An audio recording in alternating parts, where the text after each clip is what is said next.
Hi guys, it's your girl Cece, and I might not have the burst of energy that I normally have, and it's because things are different. Things are different in a way that I keep asking myself, is this real?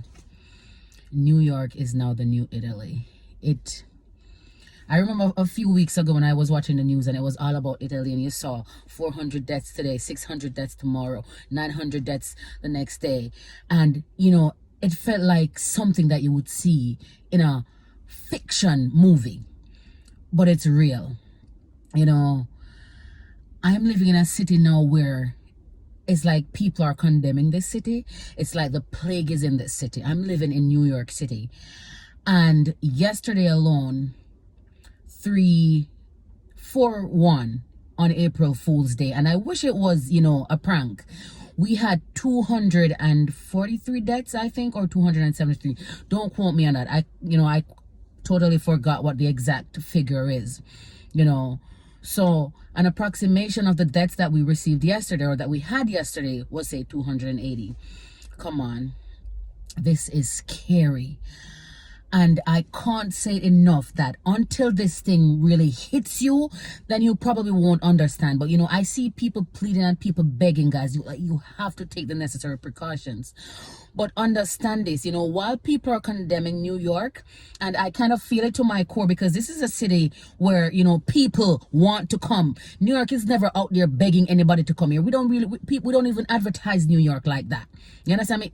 New York is just an attraction. It's just a place on its own where people want to come here, people from all over the world. And that is one of the reasons why we're facing this problem that we're facing right now. Yes, the pandemic started wherever it started, thousands of miles away on a different continent, but it's here today, and it didn't just travel by air. People brought it here, and we're at a stage right now where people don't want to come here, and it's fine, and people want to leave. And trust me, there's never been a time in my life that I've felt so much, so confined, to the point where if I wanted to take myself up right now and go back to Jamaica to be with family, I could not even do it. And it has nothing to do with money, because I can afford a plane ticket right now. You understand me? And if it's the last money that I have and I was able to fly to Jamaica right now, I would. You understand me? Because I'm terrified.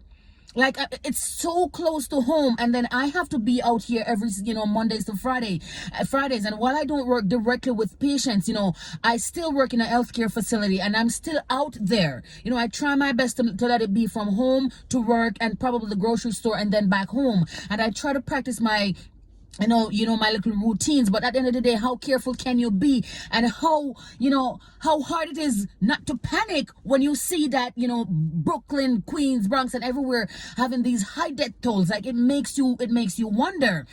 And as I said earlier, if there's never been a time that I wanted to go back home, like, this would be that time that I would want to go home. But I can't go home. Born and raised in Jamaica, but I can't go home because the borders are closed. You understand me? I live in the US. I know I have to suck it up. I live in a city where it's crazy. It's now Italy. Like, the death toll, it's rising, and we're not even at the peak yet.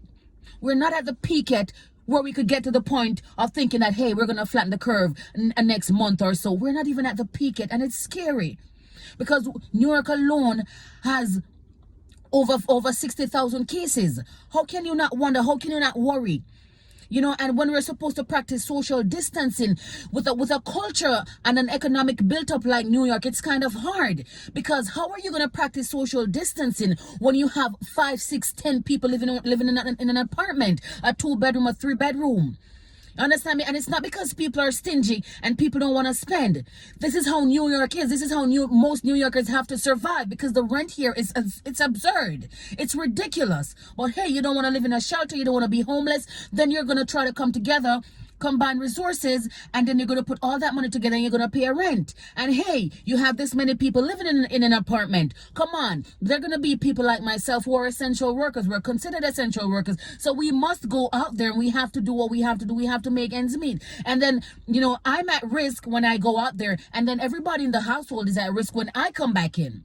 So it's hard to practice social distancing in a city like New York when this is how so many New Yorkers live. So I trust me, I don't want to hear anybody with these vapid talks about, oh, me no want to go to New York. Like New York is not begging anybody to come here. I've never seen the government, the mayor, the governor, nobody begging anybody to come here. People come here on their own free will. You understand me? But understand that we're a congested city on a normal day.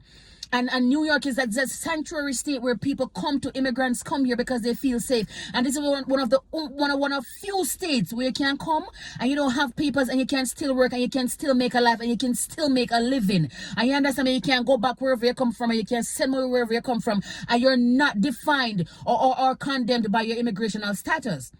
You feel me? Because that's how New York is. So in a time like this when we're experiencing crisis, stop sitting down there and talk about, oh, you don't want to go to New York and you don't want nobody from New York come here so you don't control the world. And remember that New York, there was a time when New York was a place where everybody wanted to come. Because furthermore, if you're a Jamaican or Caribbean island person and you hear about foreign, everybody's thinking about New York. Mainly New York City, the 5 boroughs, them, not even Staten Island. Like people think about Manhattan, Bronx, Queens, Brooklyn. Nobody's even thinking about Westchester or wherever. Everybody's thinking about the city itself. You understand me? So now is the time to pray and not time to condemn. You feel me? Because this crap is real. This is so real. It is real as day. I swear to you, last night I saw the news and all of a sudden, you know, I suffer from mild asthma. My throat was like getting tight. It was dry.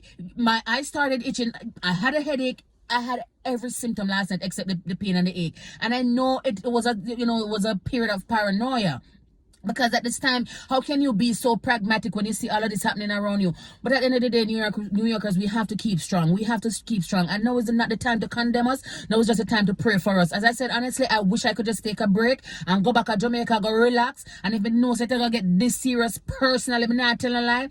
Honestly, I'm going to buy 3 tickets. I'm going to take my daughter them. I'm going to go be with my family.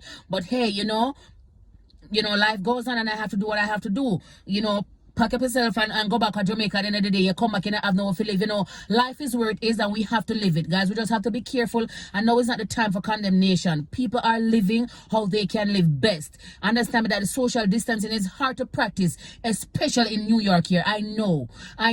You know, I have a big enough space, but how many people have that space? You have some people with smaller space and more people. It's like sardines in a tin.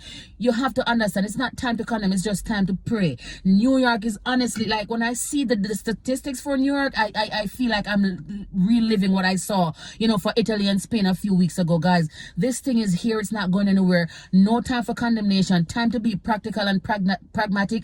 Not time to panic. You know, we're all in this together. And as much as we love to congregate, we have to try to be apart as much as possible. So here the oxymoron. Apart together. Guys, be safe.